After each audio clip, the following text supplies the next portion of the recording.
Hi friends, welcome to our channel. Brahmamudi serial next ఎపిసోడ్లో ఏం జరగబోతోందో ఈ వీడియోలో చూసి తెలుసుకుందాం. అప్పు కళ్యాణ్లని చూసిన ధాన్యలక్ష్మి అసలేం జరిగింది అని తెలుసుకోవడానికి ఈ వీడియోని స్కిప్ చేయకుండా ఎండ్ వరకు చూసేయండి. అప్పు కళ్యాణ్లు ఇద్దరు వాళ్ళ గదిలో నుంచి బయటికి వచ్చిన తరువాత డ్రెస్ మార్చుకోవడానికి కావ్య గదిలోకి వెళ్తారు. రాహుల్ దొంగచాటుగా అప్పు కళ్యాణ్లని గమనిస్తూ ఉంటాడు. అంటే వీళ్ళిద్దరూ ఈ గదిలో డ్రెస్ మార్చుకున్న తర్వాత వెళ్ళిపోతారనమాట. అప్పు నగలన్నీ కావ్య గదిలో వదిలేసి వెళ్ళిపోతుంది. వీళ్ళిద్దరూ ఈ గదిలోకి వచ్చినట్టు ఎవ్వరికీ తెలియదు. అంటే ఈ గదిలో నుంచి నేను నగలు కొట్టేసినా కానీ నేను నగలని కొట్టేశాను అని ఎవ్వరికి అనుమానం కూడా రాదు. అప్పు కూడా ఈ విషయాన్ని బయటికి అస్సలు చెప్పలేదు. కాబట్టి నేను అస్సలు దొరకను అని అప్పు కళ్యాణ్లు ఇద్దరు ఎప్పుడు వెళ్ళిపోతారా, అప్పుడు వెంటనే తాను ఆ రూమ్లోకి వచ్చి ఆ నగలని కొట్టేద్దామా అని బయట ఎదురు చూస్తూ ఉంటాడు. అప్పు కళ్యాణ్లు ఇద్దరు డ్రెస్ చేంజ్ చేసుకున్న తరువాత కళ్యాణ్ పొట్టి అయిపోయిందా, మన ఇద్దరం ఇంకా బయలుదేరదామా అని అంటాడు. అప్పుడు అప్పు అయిపోయింది కూచి పద అని అంటుంది. అలా వాళ్ళిద్దరూ జాగ్రత్తగా వెనక డోర్ నుంచి కిందకి వచ్చి స్టోర్ రూమ్లో నుంచి బయటికి వస్తారు. అలా వాళ్ళిద్దరూ కారు ఎక్కుతూ ఉంటే ఈలోగా ధాన్యలక్ష్మి కిటికీలోంచి చూస్తుంది. ఇదేంటి అప్పు కళ్యాణ్లా ఉన్నారు అని పరుగు పరుగున బయటకు వస్తుంది. అలా ధాన్యలక్ష్మి బయటికి వచ్చేలోపు అప్పు కళ్యాణ్లు ఇద్దరు వెళ్ళిపోతారు. అప్పుడు ధాన్యలక్ష్మికి అనుమానం వస్తూ ఉంటుంది. ఇదేంటి అప్పు కళ్యాణ్లు ఇద్దరు బయటికి వెళ్ళినట్టుగా అనిపించింది, వాళ్ళిద్దరూ గదిలో ఉండాలి కదా అని అనుకుంటూ ఉంటుంది. ఇదంతా ఎందుకు, వాళ్ళిద్దరూ గదిలో ఉన్నారో లేదో చూస్తే అర్థమైపోతుంది కదా ఇప్పుడు వెళ్ళింది అప్పు కళ్యాణ్లో కాదు అని అని అనుకుంటూ ఉంటుంది. వెంటనే ధాన్యలక్ష్మి అప్పు కళ్యాణ్ల గది వైపు వెళ్తుంది. అలా బయట నుంచొని లోపల ఉన్నది అప్పు కళ్యాణ్లేనా అని శబ్దాలు వింటూ ఉంటుంది. లోపల రాజ్ కావ్యలు ఇద్దరు బయట ఎవరికి అనుమానం రాకుండా కావ్య అప్పు వాయిస్ రికార్డర్ని ఆన్ చేస్తుంది. రాజ్ కళ్యాణ్ వాయిస్ రికార్డర్ని ఆన్ చేస్తాడు. అలా ఇద్దరు ఎవరికి అనుమానం రాకుండా లోపల నిజంగానే అప్పు కళ్యాణ్లే మాట్లాడుకుంటున్నారు అన్నట్లుగా నటిస్తూ ఉంటారు. బయట నుంచొని ధాన్యలక్ష్మి అప్పు కళ్యాణ్ల వాయిస్లు వినేసి నిజంగానే అప్పు కళ్యాణ్లు లోపలే ఉన్నారు, వాళ్ళు లోపల మాట్లాడుకుంటున్నారు, వాళ్ళ వాయిస్ కూడా నాకు వినిపిస్తోంది, వాళ్ళు చాలా సంతోషంగా ఉన్నారు, నేనే భ్రమపడి ఉంటాను అని అనుకొని కిందకి వచ్చేస్తూ ఉంటుంది.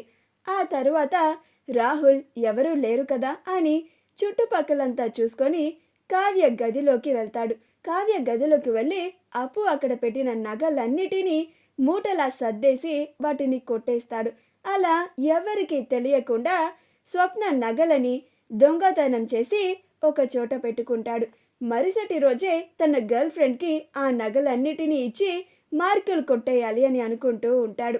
అమ్మయ్య అనుకున్నట్లుగా ఆ స్వప్న చేత బ్యాంక్ నుంచి 7 వారాలు నగలని తెప్పించి మరీ ఇలా కొట్టేశాను. నా పని ఇంత ఈజీగా అయిపోతుందని అస్సలు అనుకోలేదు. చాలా థ్యాంక్స్ అప్పు, నీకు సమయానికి పని పడడం, నువ్వు ఈ నగలని కావ్య గదిలో పెట్టేసి వెళ్ళిపోవడం, నేను సైలెంట్గా వెళ్ళి ఆ నగలని కొట్టేయడం, నేను ఇలాగే నగలు కొట్టేసినట్టు ఎవ్వరికీ తెలియదు. పైగా నువ్వు నగలు ఎవరో కొట్టేశారు అని కూడా, లేదా నువ్వు నగలని కావ్య గదిలో పెట్టావని కూడా బయటకి ఏ ఒక్కరితో కూడా చెప్పలేవు. ఎందుకంటే నువ్వు నగలని ఆ గదిలో పెట్టావని తెలిస్తే ఎందుకు పెట్టావని నిన్నే ప్రశ్నిస్తారు, అప్పుడు నువ్వే ఇరుక్కుంటావు అని అనుకొని ఏమీ తెలియనట్టు స్వప్న గదిలోకి వెళ్ళి పడుకుంటాడు. అప్పుడు స్వప్న రాహుల్ వచ్చి పడుకోవడం గమనించి, రాహుల్ ఇంత లేట్ అయిందేంటి, ఎక్కడెక్కడ తిరిగొస్తున్నావు అని అంటుంది. అప్పుడు రాహుల్ అయ్యో అదే మాట స్వప్న, నేను బయట వాకింగ్ చేస్తున్నాను అని అంటాడు. అప్పుడు స్వప్న ఏంటి నువ్వు వాకింగ్ చేస్తున్నావా, నీకు హెల్త్ మీద ఇంత కన్సర్న్ ఎప్పుడు పుట్టుకొచ్చింది అని అంటుంది. అప్పుడు రాహుల్ నిజంగానే నేను వాకింగ్ చేసి వస్తున్నాను స్వప్న, ఏ చేయకూడదా ఏంటి అని అంటాడు. అప్పుడు స్వప్న చెయ్యొచ్చులే అని పడుకుంటుంది.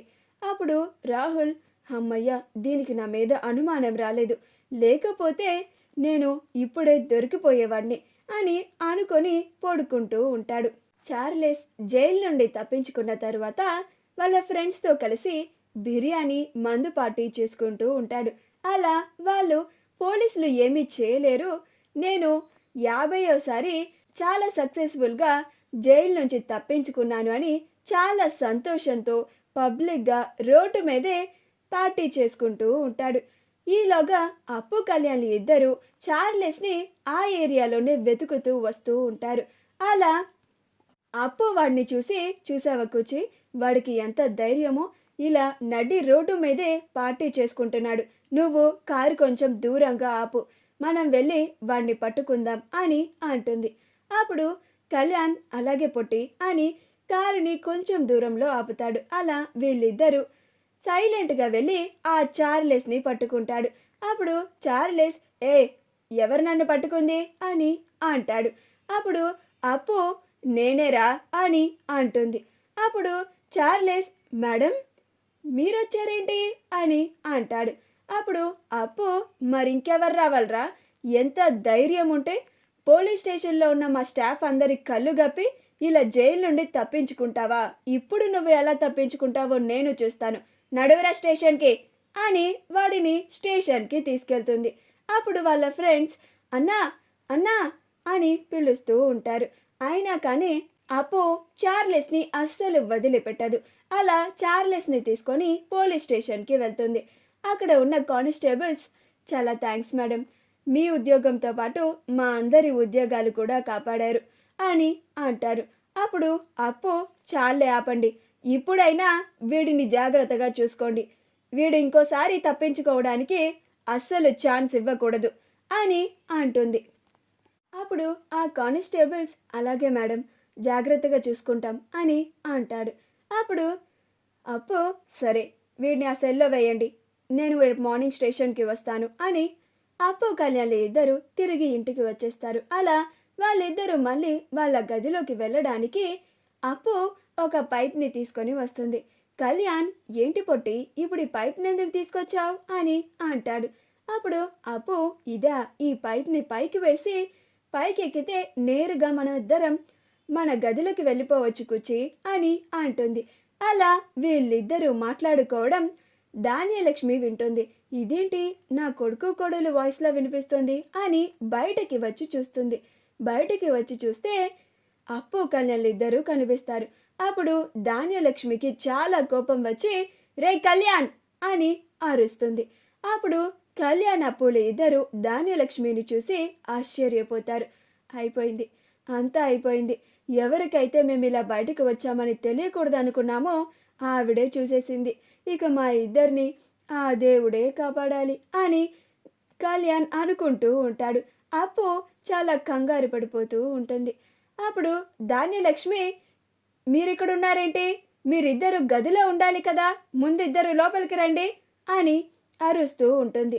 ఈ అరుపులకి అందరూ గదిలో నుంచి బయటికి వస్తారు. అలా ధాన్యలక్ష్మి అప్పు కళ్యాణ్లని నిలదీసి అడుగుతుంది. అప్పుడు అప్పు కళ్యాణ్ ఇద్దరు చార్లెస్ని పట్టుకోవడానికి వెళ్ళారు అని చెప్తారు. అప్పుడు అపర్ణ, ఇంత జరుగుతూ ఉంటే కావ్యరాజులు ఎందుకని కనిపించడం లేదు, వాళ్ళిద్దరు ఏమయ్యారు అని అంటుంది. అప్పుడు అప్పు, వాళ్ళిద్దరూ మా గదిలో ఉన్నారు అని చెప్తుంది. అప్పుడు అందరూ కలిసి అప్పు వాళ్ళ గదిలోకి వెళ్తారు. అక్కడ రాజ్ కావ్యలు ఇద్దరు కనిపిస్తారు. అలా రాజ్ కావ్యలు ఇద్దరు కూడా దొరికిపోతారు. రాహుల్, అమ్మో వీళ్ళు దొరికిపోయారేంటి, వీళ్ళు దొరికిపోతే ఆ గదిలో నగలు మిస్ అయితే వీళ్ళకి నా మీదే అనుమానం వస్తుంది కదా అని కంగారు పడిపోతూ ఉంటాడు. మా వీడియో కనుక మీకు నచ్చినట్లయితే లైక్ చేయండి, షేర్ చేయండి, మా ఛానల్ని సబ్స్క్రైబ్ చేసుకోండి, పక్కనే ఉన్న బెల్ ఐకాన్ని క్లిక్ చేయడం మాత్రం మర్చిపోకండి.